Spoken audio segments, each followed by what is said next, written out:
بسم الله والصلاة والسلام على رسول الله سيدنا محمد صلى الله عليه وعلى آله وصحبه وسلم. ثم أما بعد، أبنائي طلاب الصف الخامس الابتدائي، أهلا ومرحبا بكم ومع درس جديد من دروس العلوم بعنوان الصوت. بعنوان إيش؟ الصوت. نتعرف في هذا الدرس على الصوت أو الصوت وكيف ينشأ الصوت. رقم 2، أن نعدد التغيرات التي تحدث للصوت عند انتقاله.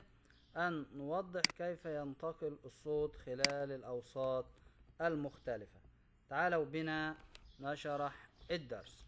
بيقول لي ما الصوت وكيف ينشأ الصوت من اهتزاز الأجسام، وتنتقل الاهتزازات للوسط اللي هو الهواء، الوسط المادي، ثم إلى الأذن فنسمع الصوت. عملية الاهتزاز هي عبارة عن التحرك لأسفل ولأعلى، وتسمى هذه التذبذب. لو أنت الحين وأنت جالس تسمع هذا الدرس مسكت قطعة من المطاط وحركتها إلى أعلى وإلى أسفل، فيسمى هذا التذبذب. يسمى إيش؟ التذبذب. تسبب الاهتزاز أو الاهتزاز يتسبب في جزيئات الهواء تضاغطات وتخلخلات. يبقى يسبب الاهتزاز في جزيئات الهواء تضاغطات وتخلخلات. ما هي التضاغطات وما هي التخلخلات؟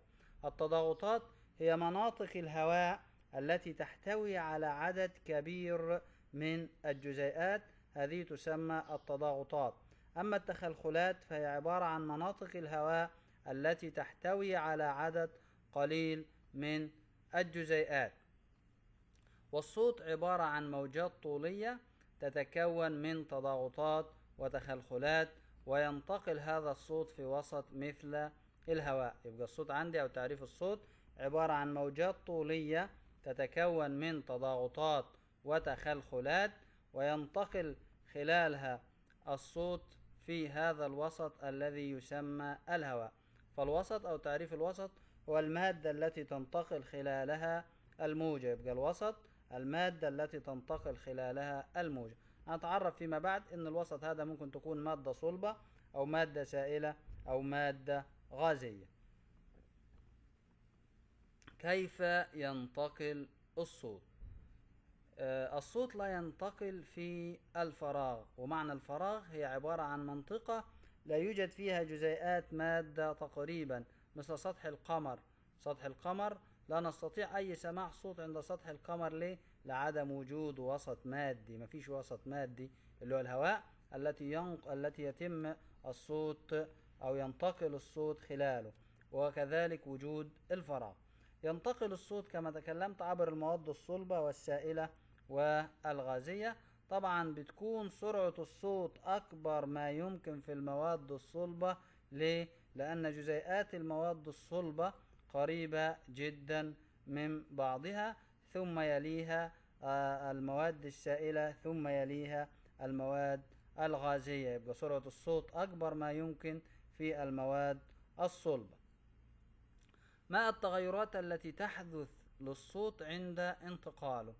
الصوت عند انتقاله أول شيء اللي بيحدث عنده الانعكاس، وهو ارتداد الموجات الصوتية على سطح ماء. الانعكاس هو ارتداد الموجات الصوتية عن سطح ماء.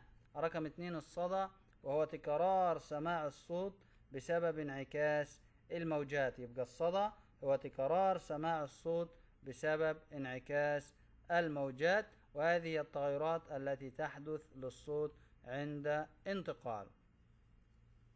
وصف الصوت. لوصف الصوت نحتاج لمعرفة حدة الصوت وتردد الصوت. تردد الصوت هو عدد مرات اهتزاز جسم ما خلال ثانية واحدة. عدد مرات اهتزاز جسم ما خلال ثانية واحدة بقول عليها تردد الصوت. الحدة هي درجة علو الصوت وانخفاضه. الحدة هي درجة علو الصوت وانخفاضه.